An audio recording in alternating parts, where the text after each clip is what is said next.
He had a life, he had a career in front of him. And I think had the police did what they needed to do nearly 20 years ago, I wouldn't be sitting here today. It was a murder that robbed a family of a son and made the entire country question the integrity of the police. This was a bad police operation, and that one of the reasons it was bad was that the victim was black, and the police were not taking it seriously enough. The bungled police operation to catch the killers and a family's search for justice sent shockwaves to the heart of Whitehall. Of all the things I did as a minister in 13 years, setting up and then implementing the Lawrence inquiry was the most important. The murder of Stephen Lawrence was a crime that shook Britain.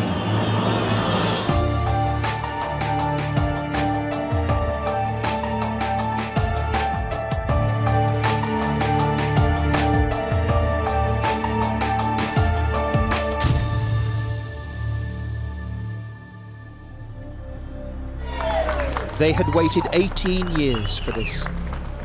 How can I celebrate when I know that this day could have come 18 years ago?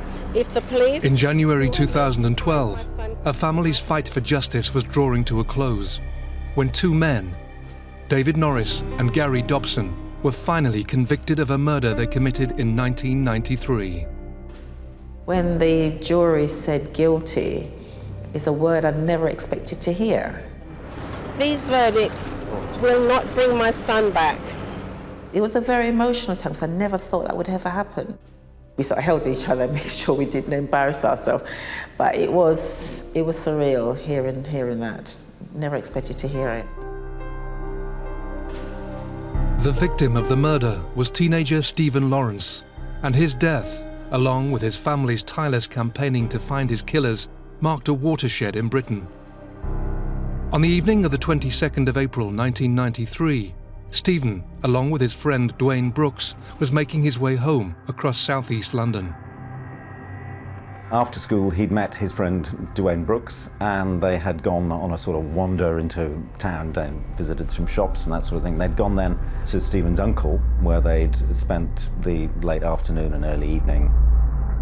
They played computer games, they hung out, and then Stephen remembered that he had to be home by 10:30, and he and Dwayne headed back, taking a chain of buses. I think it took 3 buses or so to make the journey for Stephen. And they'd taken 2 of those buses.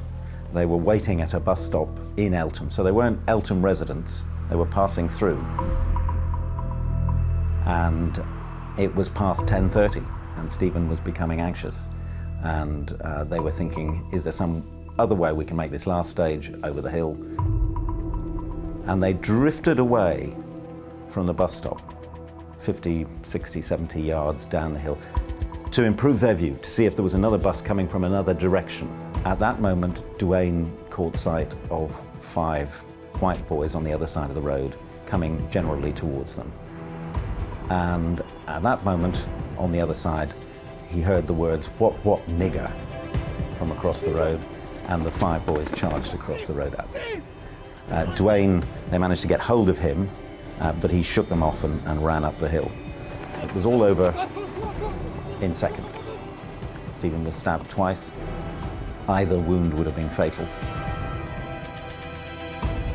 Stephen didn't realise that he'd been stabbed, and fatally stabbed, because Dwayne was turning back, and it was clear that he didn't quite realise, and Dwayne didn't realise, that he'd been stabbed.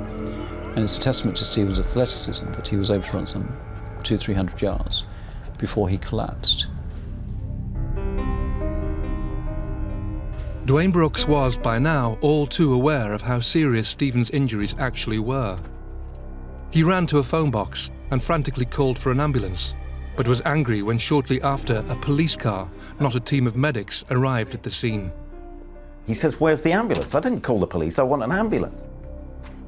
They certainly don't provide any meaningful first aid to Stephen on the ground, and that became an issue later, that they were inadequately trained and certainly inadequately willing to engage in first aid at the scene. Stephen Lawrence had died where he fell, on a cold, dark pavement in Eltham in southeast London. Meanwhile, his family were at home only a few miles away, completely unaware of the tragedy that was unfolding. You don't expect to be knocking on your door at that time of the night. But it's when you hear the voices, and it's not the voice of Stephen that you're hearing, and that's when the alarm bells. But at the same time, you still don't think anything dreadful has happened. We never expected to be told that he'd been murdered. And even they didn't even use that word. They didn't even use that word at the time. And then when we went in to see him, he just looked as if he was asleep. He didn't look angry or anything, so he had a pleasant looking face, as if he was smiling or something. But he didn't. I presume he didn't think he was going to die either, because I don't suppose, because that's a question I've always wanted to know. Did he know? And nobody can ever answer that question for me. You know, or was he frightened? Nobody can answer that question. Back at the scene, the police operation to catch Stephen's killers began. The first few hours of a murder investigation are always chaotic. There, of course, is a need to gather resources together, set up a base for your investigation, and that takes time. In that time, you hope that an enormous amount of information from the public is flooding in to your investigation room. That information needs to be managed. Unfortunately for the Lawrence family, the management of the whole investigation, now named Operation Fishpool, would be found wanting. A senior officer was put in charge, senior detective was put in charge. He ran the investigation for a couple of days, no more, and then had, because he had other commitments, passed on responsibility to another senior detective. And in that transfer, a lot of the momentum was lost. And indeed, there's some question as to how much momentum there was from an officer at the beginning who knew he wasn't going to be in charge of it for very long.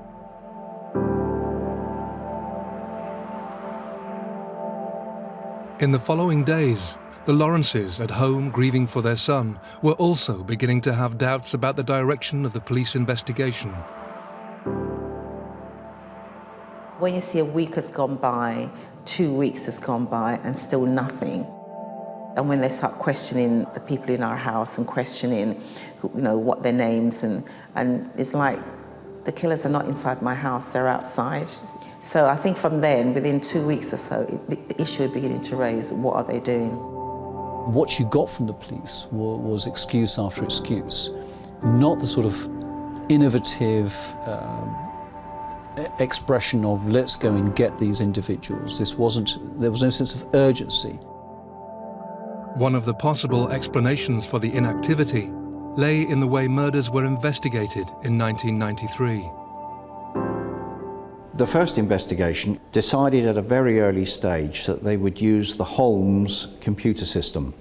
Holmes simply stands for Home Office Large Major Inquiry System. It's a computer system designed to handle large amounts of information and enable the police officers investigating the crime to access that information, and especially to prioritise which information appears to them to be most important in dealing with quickly to investigate the crime. Sadly, there was not the availability of people who'd been trained to use the Holmes system. This led to early problems. Information was logged on the system, but it was then lost in a bottleneck. To the Lawrences, the explanation for the stagnating investigation was far simpler.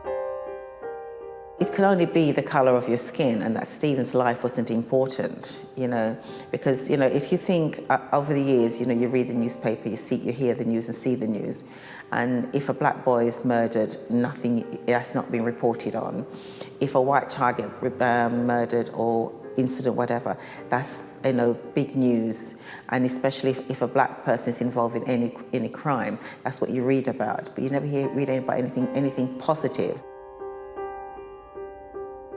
One thing the police officers investigating the murder could not use as an excuse for their inactivity was lack of information. They were inundated with leads, pointing the finger of suspicion at a gang of white youths who'd been terrorising Eltham. Most of the information coming to the police, and indeed being given to the Lawrence family, pointed to a particular group of young men. One was David Norris, who was the son of a notorious drug runner and serious high-level gang criminal. And another was Neil Acord, who also had criminal connections, criminal family connections. Neil had a brother, Jamie, who was also very tough, and they had other friends, including Gary Dobson and Luke Knight. Those were the key names that came forward to the police in that period. It's been counted perhaps 22 firm leads towards that group. They were running around the estate. They used knives. They were racists. Despite the volume of information, nothing was done. Detectives made the crucial decision not to arrest the 5 suspects whose names were being so widely mentioned. Instead, they chose to try and gather more evidence by installing an undercover photographer in a building opposite a house used by the gang. The photographer actually managed to take photographs of the suspects coming out of their homes with black bags, but full of something, or the clothing it seemed to be, but he couldn't actually go and follow them. He photographed this and another boy getting into the car and driving away. So what does he do? Well, he does nothing because he can't. He doesn't have a phone. He doesn't have a radio. He can't contact the police to say, follow this car, seize that bag before it's lost.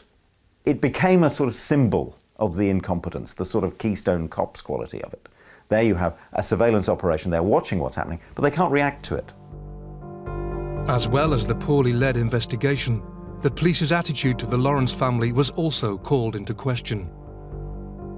I think they spent the first 2 weeks investigating us, our background, Stephen, because they wanted to say, well, this happened to him because, he was a criminal. The Lawrence family, unaccustomed to dealing with the police, employed a solicitor, Imran Khan, to act on their behalf and ensure they received the answers they were looking for. Early on, it was clear to me that this was going to be a long, hard struggle. And if I told the Lawrences, look, this is how the police are, they're racist and they do this all the time, well, if they had changed their spots on that occasion, well, I would have been proved wrong. On the other hand, I didn't want to say to them that this is how it's going to happen. They found out for themselves fairly quickly. They were putting these things steadily together so that within 10 days, the Lawrences had formed a pretty clear picture that this was a bad police operation, and that one of the reasons it was bad was that the victim was black and that the police were not taking it seriously enough.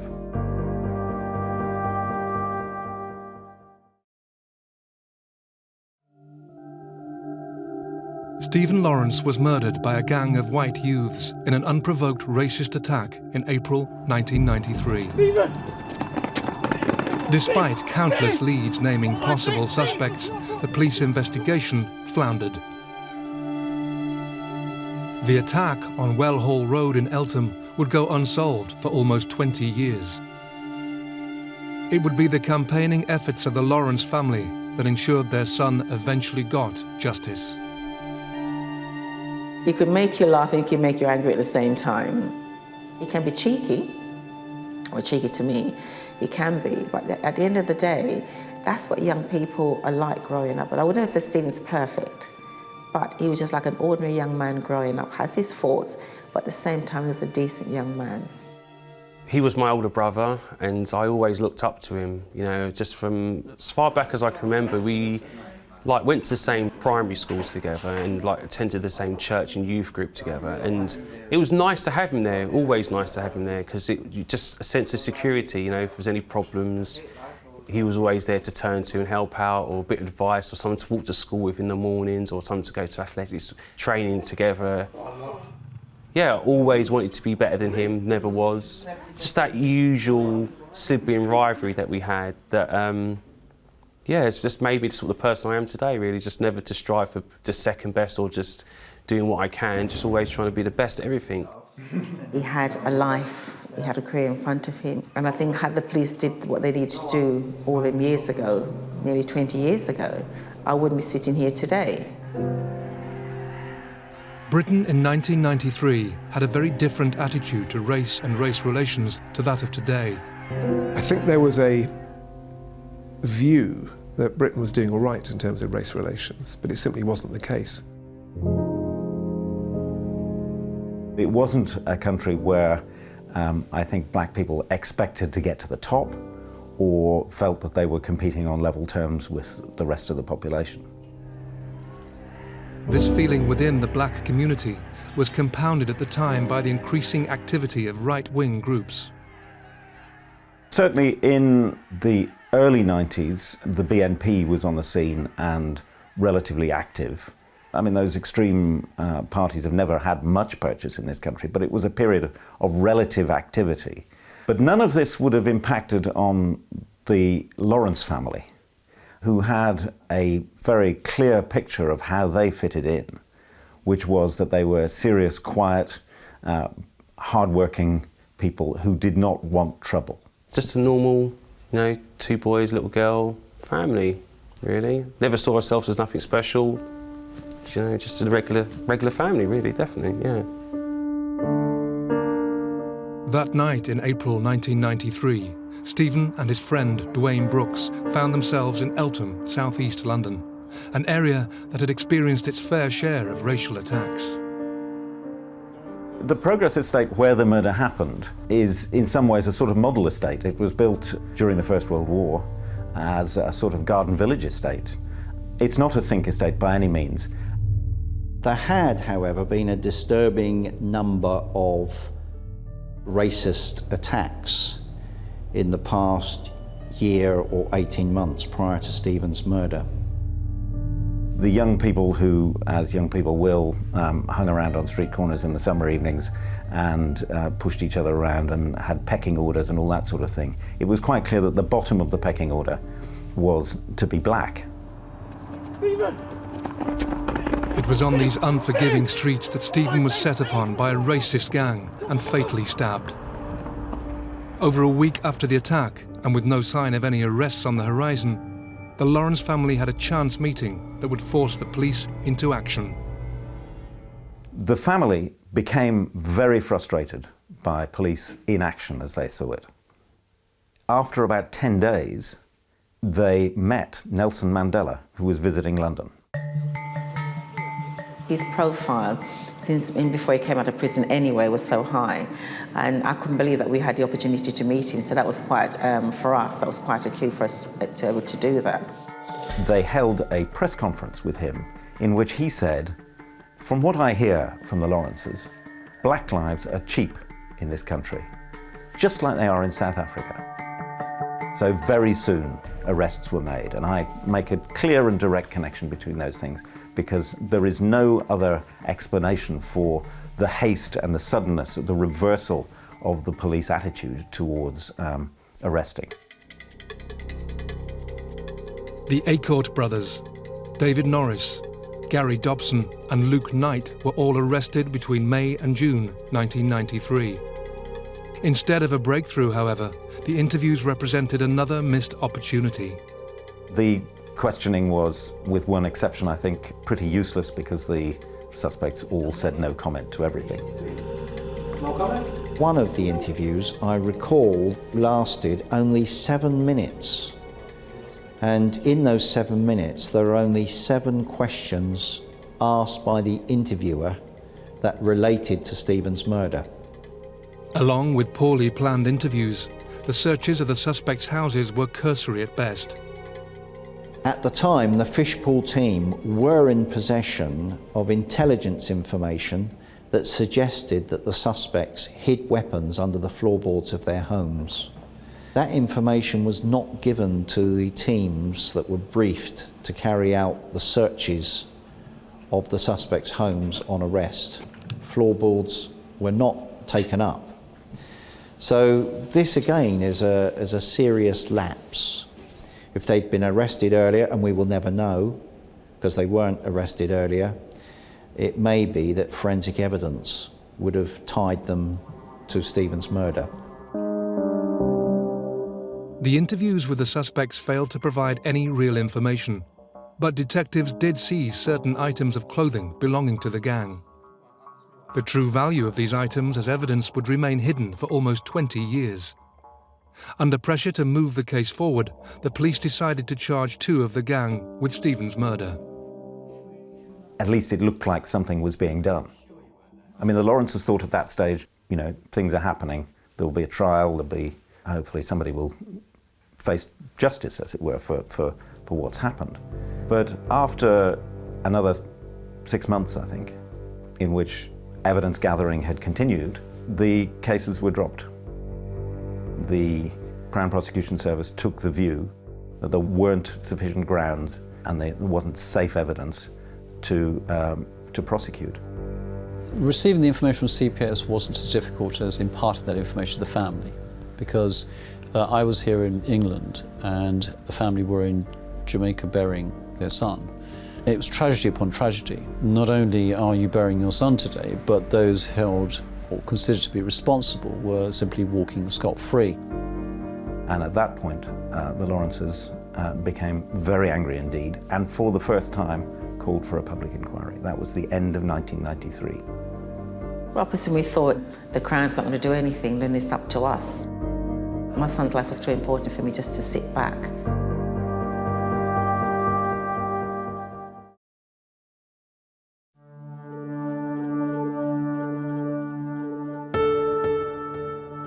Police investigating the racist murder of teenager Stephen Lawrence had spent months trying to catch his killers. But a compromised police investigation meant the Crown Prosecution Service refused to take the 2 suspects charged with the murder to court. As a result, the Metropolitan Police were soon to find themselves under the spotlight. When it was clear that the first investigation was a failure, when the Crown Prosecution Service refused to take the cases to court because the evidence wasn't good enough, the police conducted, under some external pressure, an internal review of their first investigation. This was carried out by a senior officer called Barker, and he, we are told, gathered all the documentation and went through it carefully.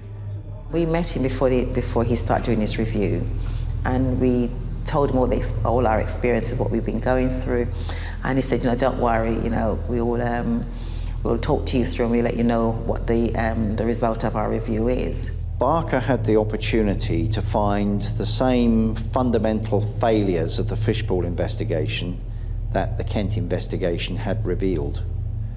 For some reason, he found none. And worse still, he gave an endorsement of the Fishpool investigation, saying in effect that everything that was required to have been done had been done. The Barker review was an utter disgrace. A whitewash is the right word. An attempt to portray a deeply flawed and an obviously flawed investigation as something credible and worthwhile. And that should have been presented to the family is all the more appalling. All that time that we thought that we were getting some support, we weren't getting any at all. By early 1994, it appeared all lines of inquiry were at a dead end, but not to the Lawrence family. They steadfastly refused to allow the police to forget their son and tirelessly campaigned for justice. Somewhere in the sort of narrative of the Lawrence case, you have to reckon with the fact that the force of personality of Doreen and Neville Lawrence is phenomenal. We have been brought into the public spotlight, not by our own acts, but by the failure of others who were under the public duty to act. I don't know how she does it sometimes. I don't know how she keeps going. And I think it was only until I had my own son that I started to even more realise the things that you do as parents to go above and beyond the call of duty for your children. I'm in awe of her, and I always, because I work in a girls' school, and I always say to the girls, you know, the reason why I am the way I am is because of my mum. The police response was to conduct a second investigation. Using their best detectives, armed with the latest technology, they managed to place a hidden camera in a flat rented by Gary Dobson. When you see the tapes, particularly when you listen to the audio, the language they use about black and Asian people is so revolting and so extreme. You brother. In court, they were trying to justify it as, you know, laddish behaviour.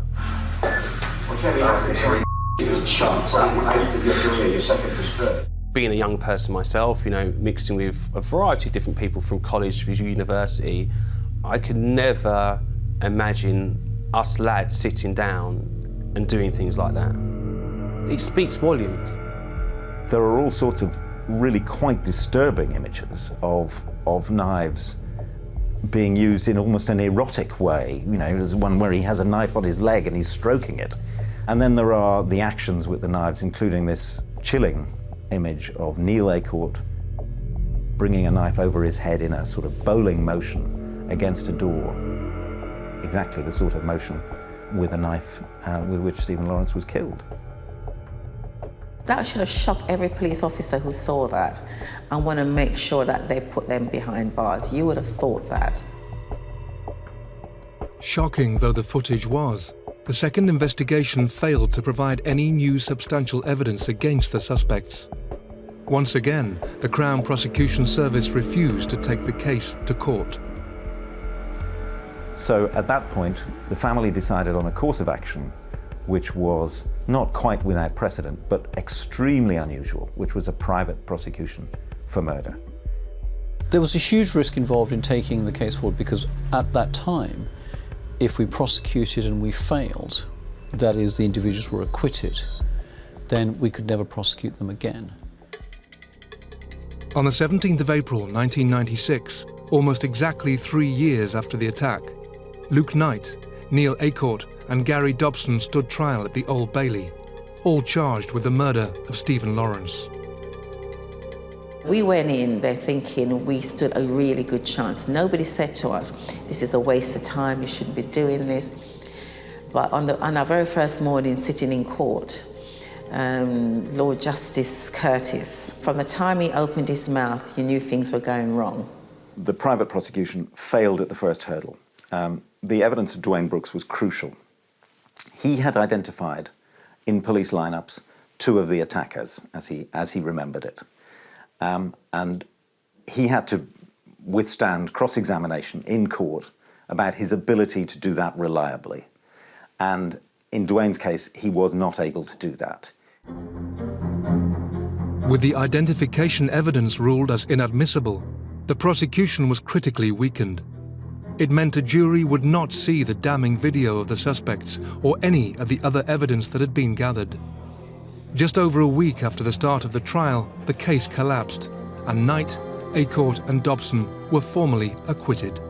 The case against them had collapsed when an Old Bailey judge ruled that the evidence of a key witness was unsafe. It was a verdict that would have far-reaching consequences.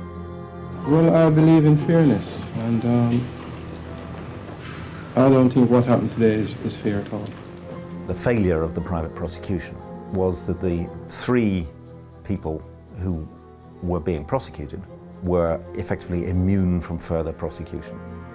That inevitably galvanized the Lawrences, who looked around for what they could do now to change things. One line remained, which was that the inquests, because of the many police investigations and the private prosecution, the inquest on Stephen Lawrence had never been held. During the inquest, more details about Stephen's final moments were revealed. To the Lawrences' horror, it appeared none of the police officers at the scene performed first aid on their son. They didn't, check for his pulse. They didn't touch him at all. This man is laying there bleeding to death, and you just stand around questioning Dwayne to find out what gang you're in and all the shows that had no interest in that Stephen was there dying.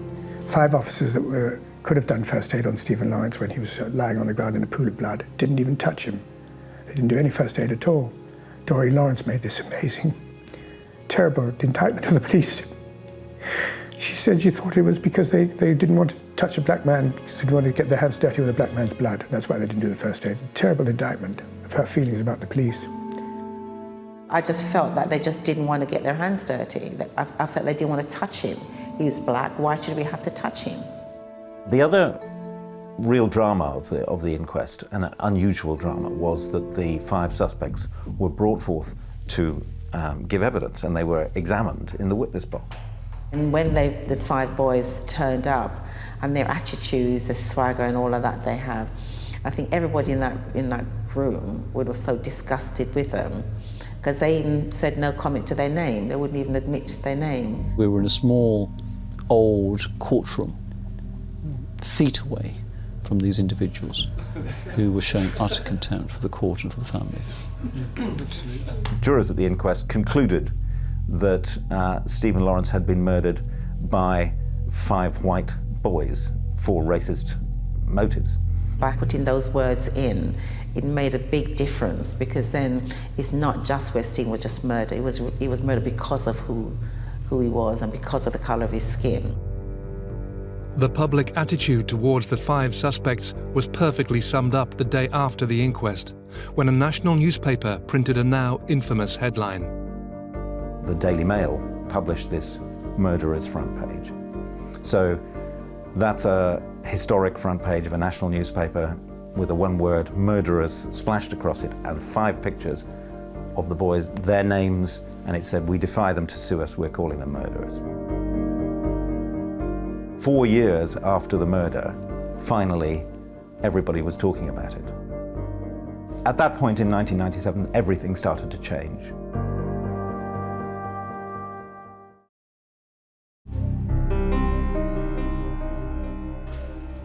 Since their son was murdered by a racist gang in southeast London in the spring of 1993, the Lawrence family battled to get justice. Angered by a compromised police investigation and frustrated by a trial which saw the main suspects walk free from court, 4 years after the murder, the Lawrences continued their search for the truth. I wanted to know what happened around Stephen, what happened on the night, because we were never told.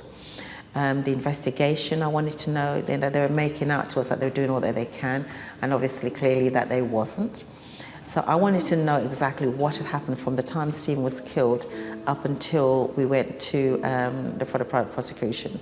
We wanted to know everything. After the Lawrences appealed directly to Home Secretary Jack Straw, the British government ordered a public inquiry to investigate the circumstances surrounding Stephen's death and the events after it. I met the Lawrences and they made a very strong case for a public inquiry. The decision by the Daily Mail to publish the photographs of the 5 key suspects with an invitation to those suspects to sue if they dared. And that was an extraordinary and very courageous piece of journalism, which shifted public opinion on the issue. I hope and believe that even in the absence of the Daily Mail doing that, I would have established the inquiry, and I think I would have done, but there's no doubt at all that that made my task much easier. While the inquiry was being set up, something else was happening that was really very important to the outcome. And that was that the Police Complaints Authority had finally done something about this case. So with the inquest out of the way, they decided that there must be a proper reinvestigation, not of the case itself, of the crime, but of the police conduct. The Kent investigation found 28 significant failings of the Fishpool investigation. There was a poor level of supervision. Information that came into the Holmes system was lost or delayed for long periods. Vital information that the investigating officers needed was kept from them for a number of days when it shouldn't have been. So the whole picture of the investigation scene was one of lost opportunities, a lack of proper leadership and poor supervision. They brought out a lot of things that we didn't know about what happened in the first investigation. If it wasn't for them, we would never have known half the things that we know now. Without exception, in all 28 failings, Kent came to the view that the explanation was incompetence and lack of training. Although the Kent report failed to find any evidence of racism, the question still remained. Did the colour of Stephen's skin influence the effectiveness of the police? It was a question that Lord Justice McPherson set out to answer. Chairing the public inquiry into, as it was termed, matters arising from the death of Stephen Lawrence, he and his team wasted no time in trying to uncover how Stephen had died and why the attempts to catch his killers had gone so disastrously wrong. The inquiry spoke to almost everyone connected to the case, from Stephen's relatives to police officers. It was littered with moments of drama, most notably when the 5 suspects whose names were for so long attached to the murder were called to give evidence. First of all, in the inquiry room, it's a cliche, but you could have heard a pin drop. It was absolutely silent and incredibly tense. And it was quite obvious they'd all been very carefully groomed. We couldn't answer the right sort of questions anyway, but they could not be asked any questions of any substance at all that could incriminate them in any way. The McPherson report was published in February 1999 and concluded the police investigation into Stephen's murder was marred by a combination of professional incompetence, institutional racism, and a failure of leadership by senior officers. The results of the McPherson report went to the heart of policing, calling the Metropolitan Force institutionally racist, highlighting multiple mistakes and lack of leadership. People say to me sometimes, what is institutional racism? And I'll say to them, look, do you know anything about the Stephen Lawrence inquiry? And obviously, as anybody who's over 20 years old or 25 years old would actually remember quite a lot that went on at the time. I think that they say to them, what happened? They said, well, the police didn't try hard enough to find the killers, did they? Then you say, why was that? Because the family are black. The report did not say that every Metropolitan Police officer, or indeed that many Metropolitan Police officers, were maliciously racist. On the contrary, but what it did say was that the way in which the Metropolitan Police operated was guaranteed to let black people down. I was determined that I would take personal responsibility for implementing what the inquiry recommended. And what I did was to set up a process, the Lawrence Working Party, on which both Neville and Doreen themselves sat to chart and to check progress month by month on the inquiry's recommendations. And it's that process that critically led to all the recommendations being implemented. The Lawrence inquiry would go on and have a dramatic effect on Britain, including influencing the Race Relations Amendment Act in the year 2000, as well as fundamentally changing the way organisations, including the Metropolitan Police, approach the issue of race. The black community wants to feel safe. They want to know if there's anything and they call the police, that the police will be just and fair. They're not asking for anything special, and that's why I kept saying, we're not asking for special treatment. We're just asking you to do your job, which is what you should be doing. We in the Met feel a sense of shame for the incompetence of that first investigation and for how the family were let down.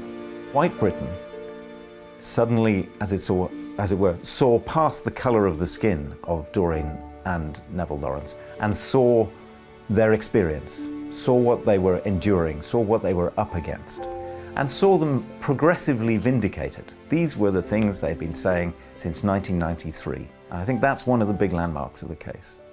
In my view, the single most important thing that I did in those 13 years as a senior minister was to establish and to implement the findings of the Lawrence inquiry.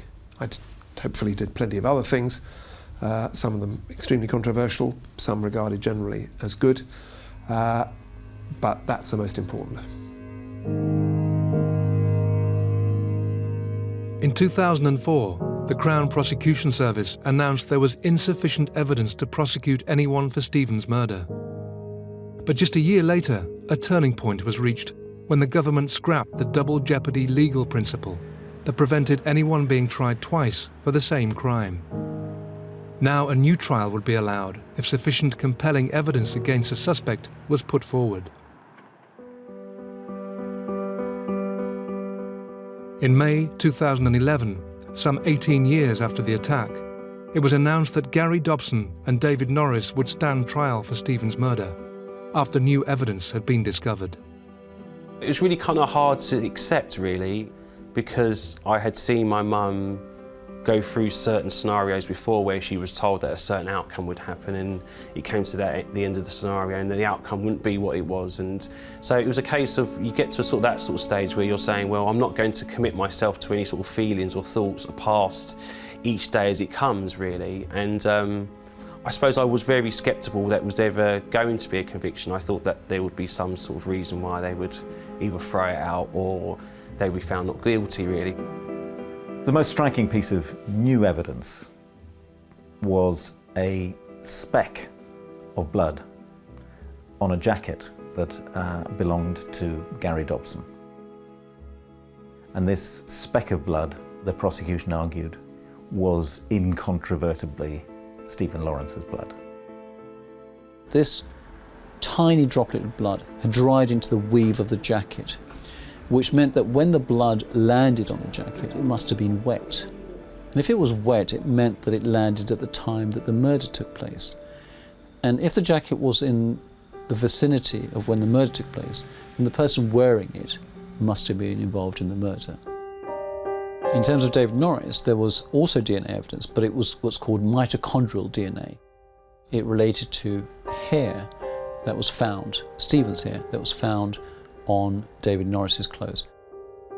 The forensic evidence against both Norris and Dobson was enough to convince the jury of their guilt. The Lawrence family were in court to witness the defendants' reactions. When the judge starts passing his sentence, I just looked at him and said, I got you. And then I think it was Dobson's father, he shouted something out, shame on you or something like that, he shouted out. But those people, they lied for them, son. I've always said to my children, it's one thing I never do is lie for you. I'll be there to support you, but I'll never lie for you. But they lied all the way through. Gary Dobson was sentenced to a minimum of 15 years and 2 months for the murder of Stephen Lawrence. David Norris received a minimum of 14 years and 3 months. There was controversy at the Old Bailey, as the pair was sentenced under guidelines in place at the time of the attack, and as juveniles, because both had been under 18 in 1993. One of the most important things about the sentence is that even though it may have not been the amount of years that people had felt they should have been, it's at Her Majesty's pleasure, which means they still have to admit some form of guilt of what they have done before they can then start to think about parole. And I don't think they ever will admit that, because when they do admit that, then they have a lot more questions to answer. In my mind, there's still people out there that are responsible for my brother's death, and half the job's been done and there's still more work to do.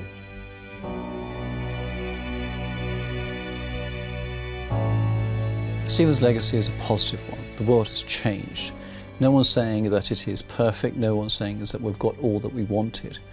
If you're black and you live in Britain, you now can say that racism exists.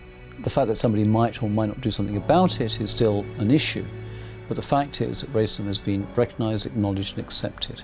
That makes living, if you're black in society, better, but it makes living in society for everybody better, because it means that we live in a diverse society in which everyone is treated according to their needs. The fact that it shocked so severely the white population of this country, shook them out of their complacency and changed the way in which institutions, not just the police, but principally the police, operate and the cultural norms against which they felt they were going to be judged. I think every police officer, ranging from the junior ranks on the ground to the more senior ranks, are determined that the lessons of Stephen Lawrence should not be lost. I suppose in a way the thing that worries me is that we forget sometimes that this was all bought at the cost of the life of a teenage boy. It was about a young man just waiting at a bus stop with a friend, minding their own business, when they're attacked by these thugs for the simple reason, and the only reason, that he was black. And we mustn't ever forget that.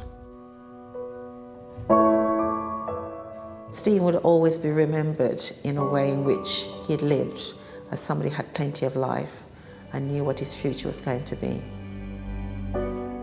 In response to Stephen's death, his family set up the Stephen Lawrence Charitable Trust to help young people nurture their creativity and provide them with opportunities.